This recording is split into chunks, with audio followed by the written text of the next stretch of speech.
Hi, everybody. This is Venkat from Simply Coach, and you're listening to the Growth Dialogues podcast, the show that brings together experts in coaching, therapy, and consulting from around the world.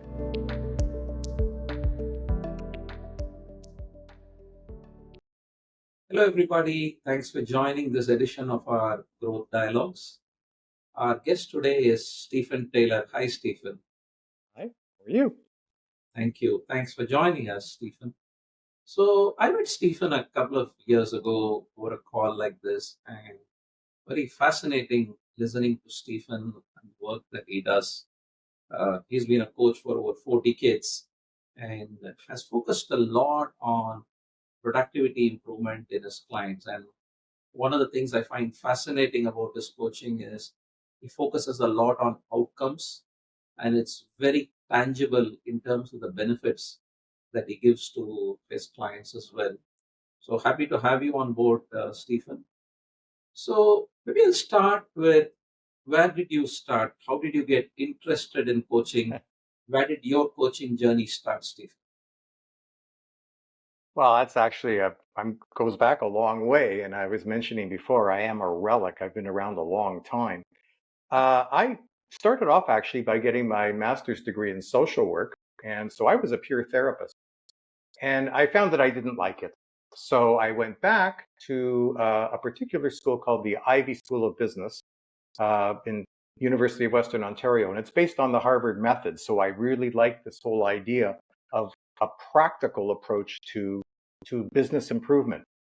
And like most Ivy graduates, I went to a couple of huge corporations. You're supposed to do that, and I was in commercial and corporate finance, and I hated that. I left that company after 9 months. Then I went to another huge company as a product manager, and I lasted about 2 years there.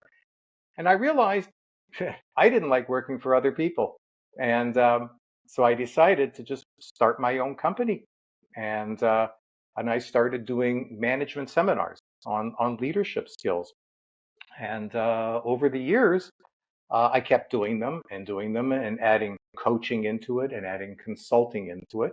And I sort of joke with people that over the past years, my company has managed to double in size. We've gone from one person to two people. And in other words, we're very, very small. And the other person I work with, it happens to be my wife. She has a doctorate in counseling psychology. So that's really how I started. Then there was the whole process of, and I can get into that later if you want, about how do you actually make that transition from working with a huge corporation and finding you don't like it and you don't see a future there. How do you actually go from that to having an apartment with a telephone book and a desk and not much else to do? And how do you move from that? And it can be done. So that's how I got into it. Your proof, Stephen, that it can be done. And for a lot of coaches who are watching this, right, and quite a few of them I know have transitioned or considering transitioning from a corporate job, which Sure. is a set time, there is a paycheck at the end of a month, to hanging up your own shingle and starting Right. it off. So, what would be your inputs to people who are aspiring to make that shift? Um, what should they do to start Yeah. actually get into it? I mean, Mhm. you have to, first of all, you have to start with an idea. You have to start with an idea of what you want to do. And if I could think of probably a couple of things, if you've already had the education or the experience, um, the first thing I think any new aspiring coach needs to do, and this will be cruel, but it's totally true. If you're doing it independently and not inside a company, you have to learn to sell. No ifs, ands, or buts. You have to learn how to sell your services or market your services, whatever you want to call it. Uh, and it's just really, really important. Um, I mentioned earlier that even to this day, all these years later, no one really knows who Stephen Taylor and Associates is. So one of the things I always try to tell aspiring uh, coaches is sort of don't worry about the branding. Yes, if you want to do that and you want to become big, absolutely worry about your personal branding, but don't let anybody try to sell you on your personal brand if you want to become quite successful, but become very, very small and no one really cares who I am. And for all these 42 years, the bulk of my business, my coaching business, has come from referrals from third parties. So, in other words, a lot of times I do work with companies as an intermediary between another large consulting company or a government institution in the United States gives me tons of business.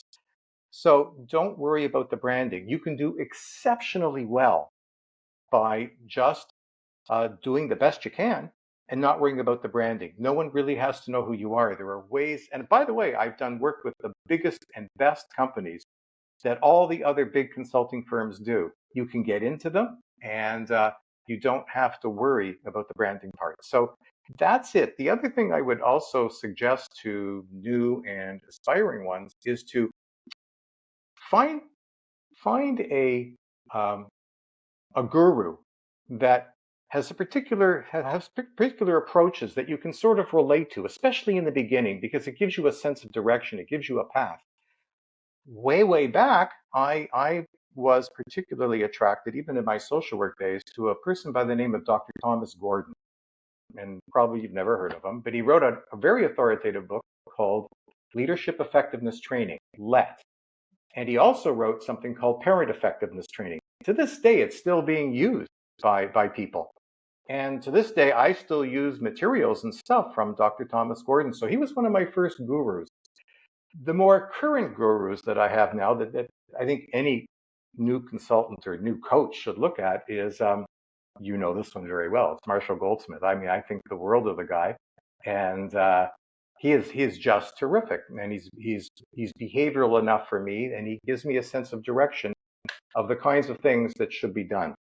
Right. And the other one, final one, is Dr. Aubrey Daniels, who's out of Georgia, and he's extremely behavioral, which tends to be again my interest, my leaning as a coach. So that's another thing. Find some kind of guru or gurus to give you that sense of direction, and then you can move out beyond that, which I've done obviously, but I needed some anchors to get me started at Yep. first. The other thing that I would advise new coaches to do is really experiment with um, pilots and freebies. I know there are a lot of people in the literature say never offer a freebie to a client. Don't do anything free. I personally, maybe I'm a rebel. I don't know, but I've gotten so much business and have gotten into so many companies and stayed in so many companies because I do pilots and I do freebies. I'd probably be a lot richer. I've probably given away a lot of stuff I shouldn't have, but that's how you do it, in my opinion. I do a lot of that myself. I think that first meeting or two sets up a good trust factor with our clients. So I think it's an investment well worth the Hmm. making. So I fully echo your views on that. Yeah. So something else Hmm. which fascinates me that as you spoke, you talked of clients and you had clients. Now some clients you worked for years together. So Yes. how have they kept the faith in the coaching process? How have they done the coaching culture, so to speak, in their organizations?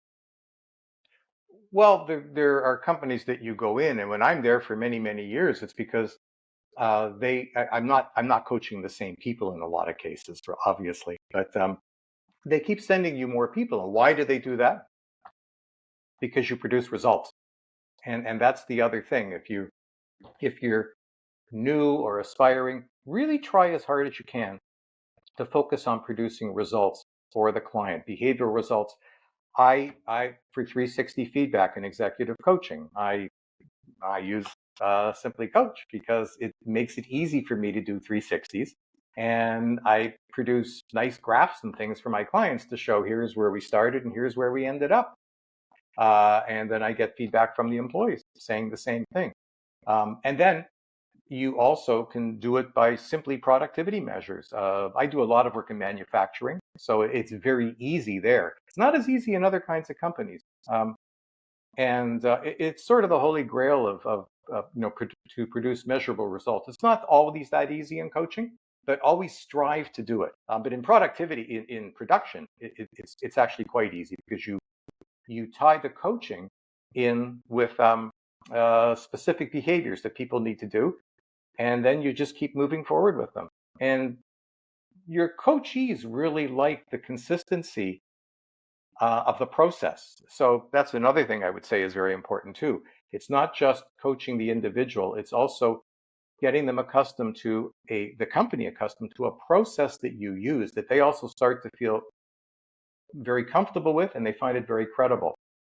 And another thing, emphasize, I more and more over the years, I've started to really sort of look more at a systemic or an overall picture. In other words, not just coaching the person as an individual, but start to look at other things that start to affect his or her environment and involve that part of it into the coaching as well. And clients really like that, but again, it really improves stuff.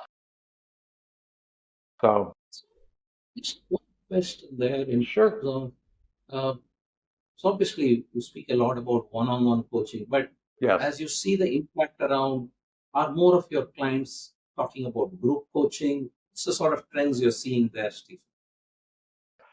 It's funny. I don't get requests for that. I mean, it may be because I do a lot of work overseas that I don't get that.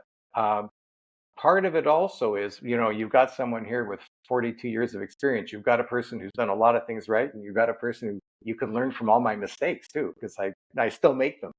And if I think of some of the flaws, this is advice to new consultants again, experiment with doing seminars on Zoom and doing group things. I really have not gotten into that at all. A little bit, but not much. But I would suggest that that's where it's sort of heading in a lot of ways. But they have not requested that of me in a big way. About using technology and how it helps. How has it sort of evolved for you? How do you see technology in your coaching process? How does it work for you? Well, it's I started with a three-ring binder and sheets of paper, and each client was on each sheet of paper. And when I'd phone them, I'd write down the notes, turn the page, and do that. But I was an early adapter because I well, I started my business actually before laptop computers. That's how long I've been in it. But I started using software right from the beginning. They were CRM packages, and I found that immensely helped my productivity, and it also helped my clients because I could be much more efficient with them. And then I moved more into the coaching software probably about 10 years ago when it all of it started to come out. And a lot of it many years ago wasn't that good. So, and I tend to be pretty fussy, but I've tried many of them. But technology itself is just a huge um, advantage for both the client and the person like me. It's really helped me. So, coaching journey itself that you're doing with your clients, uh, based on your experience, what would you tell an aspiring coach? What are the things that she should get right in the coaching process? First of all, when you're working with the person, make sure that you get your assessments right.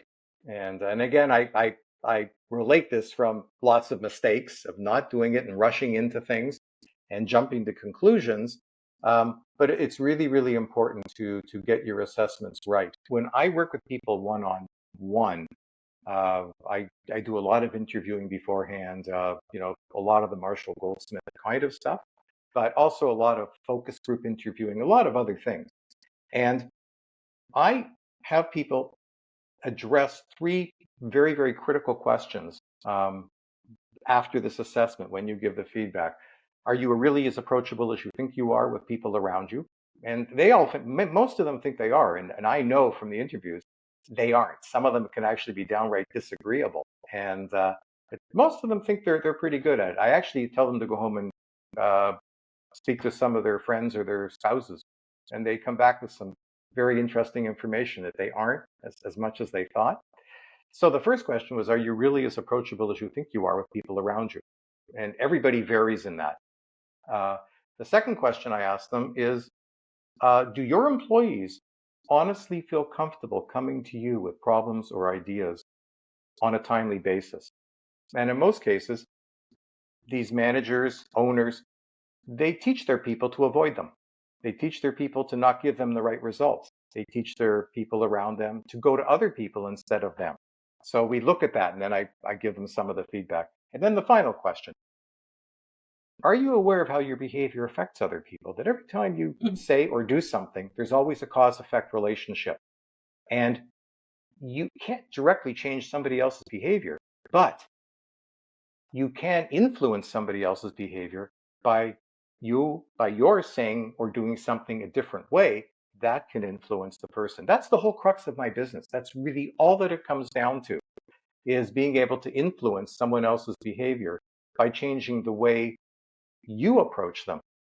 And so that's just a critical thing that I think, if a consultant tends to be, or if a coachee or a coach, if they want to be uh, behavioral, that's really the thing they need to do. There are other kinds of coaches too, and coachees, so that depends, but that's the way I tend to approach it. And if you're going to go the behavioral route, you really have to get your assessments right.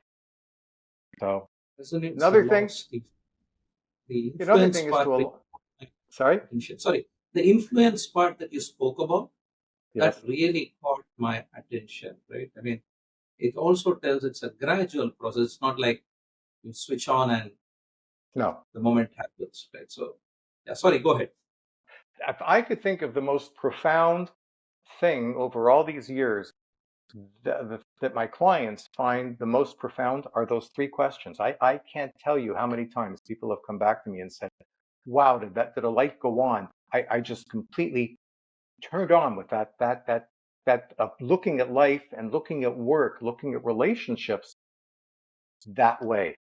And then we move on from there. Then you move into other kinds of things of dealing with it. But that's probably the number one thing I would advise newbie coaches to really pay attention to.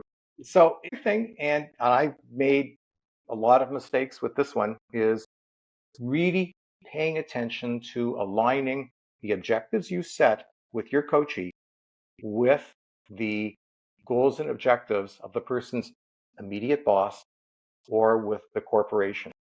Usually with the immediate boss, and making sure you align them. Sometimes I've gone off track because I didn't pay as much attention to that as I should have. So you really have to make sure that the results you're producing are the ones that the person who hired you. You have to make sure that those are the ones that they want. Hmm. So, or then it just doesn't work out, right? And the other final thing is helping your coachee understand the really critical behaviors that make or break their performance, their day-to-day performance, or the employees that work for them, what their critical behaviors are. If you look at any particular day, there are probably three behaviors, probably no more than that, that a person does that absolutely makes or breaks whether you're going to have a good week or a good month in terms of productivity or dealing with conflict or any other kind of thing that happens at work. Those critical behaviors are essential, and you do the coaching around those critical behaviors, because those are the things that are going to get you the kind of outcomes that you want at the end of the month or at the end of your coaching period. So that's another critical thing.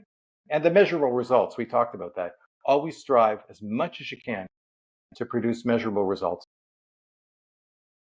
And it makes it very tangible value Yes. coaching. So now I want to get a bit to the future, right? You've got Yes. so much experience, and we keep hearing a lot about AI. That AI Yes. can coach people, AI can do this, and I know people are very passionate about it. So where do you stand on that dimension of coaching? Well, I'm pretty old on the scale of things, so I'm not sure how much this is really going to affect me in the end, but I do have an opinion on it. Uh, Sure. my son, who's in software development, he's convinced we are all dinosaurs, and every coach is going to be blown off the face of the earth because AI is going to take over everything. And I laugh at him when he says this. Uh, but he sent me actually a site that I went on, and it asked me to explain a problem, to think up a problem I'm having. And this unbelievably natural voice asked me the most amazing and accurate questions based on what I was saying. I was blown away, to be honest with you. And I even asked this voice, well, can you ask me some more questions so that I can explain it in more detail?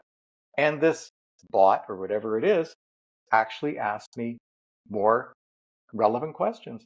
So I ate a bit of humble pie with my son on that. Having said that, um, I don't think it's going to happen anytime soon. I think people want a personal relationship with their coach, and it's going to be a long, long time before anything even comes close to that. And the way that I shoot down my son with this is I say, technology for years now has been able to take an airplane and fly it and take off and land. They don't need pilots. They simply don't need them. Why do you have pilots? Because I don't think anybody would fly unless there was a pilot. I think the analogy applies there with coaching as well. Now, having said that, I my one of my biggest weaknesses over all these years is I hate writing. I'm a good writer, but I hate writing. So I procrastinate. I take my time. I worry about it. It causes me stress, all different kinds of things. And I finish my materials for my clients a lot of times at the last minute. Not a good thing. And AI has been fantastic for me because I do a coaching helpline with some companies where I send them quick tips, quick productivity tips once a week. And they're only one page things because no one has time to read a lot of stuff, anyways. And I can go into AI right now and give me one page summaries of how to deal with this or that. I take that out, I put my finishing touches on it, and it's gone. And there, I think for me, AI is a boom. It's just fantastic. So yeah, there I think it has a great future. I know thoughts from you wanted Sure. when you read very well, right? Any favorite coaching quotes that you have come across that you would like to share with us? Sure, absolutely. Number one is again Marshall Goldsmith. And what he said is a common thing. It's funny. It's common, but people don't do it. And he wrote, "Praise or recognition is not a limited resource, nor is it costly." And if I could think of the one takeaway that I try to tell my coachees is praise doesn't cost a cent. And if you were to walk out amongst your employees and catch far more things going right than wrong and let people specifically know what they did that was right, you've eliminated half or more of the kinds of employee situations that could come up. So praise recognition is absolutely critical. So Marshall Goldsmith is right on with that, right? The other one, I have to always add a couple more. The other one is from a great consultant by the name of Alan Weiss, right? And he's nowadays you'll find that there are a lot of people, even people like me, who say, "Oh, I've been doing a coaching, counseling, confronting workshop for 40 years now. I'm going to certify people to do it." And he takes a stance against this, and I tend to agree with that, except for the large certifying bona fide organizations. He comes up with, well, if you're presented with that, who's certifying the certifier? And I've always liked that quote because I think it's very, very relevant. Be very, very careful when you're approached to enroll in these kinds of things. I don't think you need them, and there are just other ways of doing it. And the final one is Aubrey Daniels, one of my gurus, who basically says, don't promote or hire people who no one likes. I can't tell you the number of times my clients have done exactly the opposite and then wonder why good people are leaving or why there's always Mm. conflict, why the environment is toxic. They don't understand it. And it's usually because they promoted the wrong person, and they promoted an obviously wrong person. or in one of my clients just recently, they actually rehired somebody that nobody likes. It's even worse. So you get these kinds of things happening. So those are my 3 quotes. Excellent. Just the last thoughts on your experience with Simply Coach. Where has it made a difference for you? Anything you'd like to Oh, share with us? where do I start? I mean, my road to using Simply, I've probably over the last 10, 15 years used about 20 different programs, or I've actually paid for them and used them. And, I got frustrated because there were always certain components that I couldn't use and I had to use outside of the program. And so 2 years ago, I did another exploration and it came down to 3 or 4 ones. All, by the way, were quite good. I can't knock the other ones I was using. They had interfaces were phenomenal. They gave me certain kinds of results that I wanted, but they didn't do most of the stuff. And then I hit on Simply Coach. And probably if I could think of the really, really important things for me is number one, I'm a big user of Google Docs, and I can seamlessly put my Google Docs into Simply Coach, and I can do everything there. I use a lot of behavior logs as part of my coaching. And again, it's through Google Docs. I put my behavior logs right in and I share them, and it works flawlessly. The other main reason, though, is when I do executive coaching, Simply Coach gives me the entire process. Other apps do a superb job of giving me part of the process, but Simply Coach gives me the entire process from beginning to end for doing something similar to Marshall Goldsmith or a variation of that. And so that was another huge, huge thing that led me toward it. So it improves my productivity. Another thing that has really been good about Simply Coach, I think it's made me a better coach, even after all these years. And again, I still make lots of mistakes, so I'm still learning. But it's made me a better coach because it's increased my confidence in doing certain kinds of things that allows me to expand my services and to go slightly outside the box to try new things because it's supported by the app. So I think it's made me a better coach. So humbled by that quote, Stephen, that it All right. made somebody It's true, though. as senior, as experienced. If we are able to make a difference, I think really thank you, spoken from your heart. We really appreciate that. So I think it's been a great conversation, Stephen. I think for me, the fact that your breadth of experience over 4 decades, the fact that you use outcome based coaching, you're very close. So you're saying you'll achieve something. Yes. And the fact that you talked about the gurus, I mean, a lot of it resonates with me. And I think that for a lot of the aspiring coaches, I think they would have learned a lot listening to you as well. So I want to Well, I hope thank you so. again for being Okay. very generous with your time today and also for being a long time subscriber of Simply Coach. So thank Well, I you. hope it continues. I'm sure it will. Thank you. Thank you. Thank you for listening to this episode of Growth Dialogues. Don't forget to subscribe to us wherever you enjoy your podcast.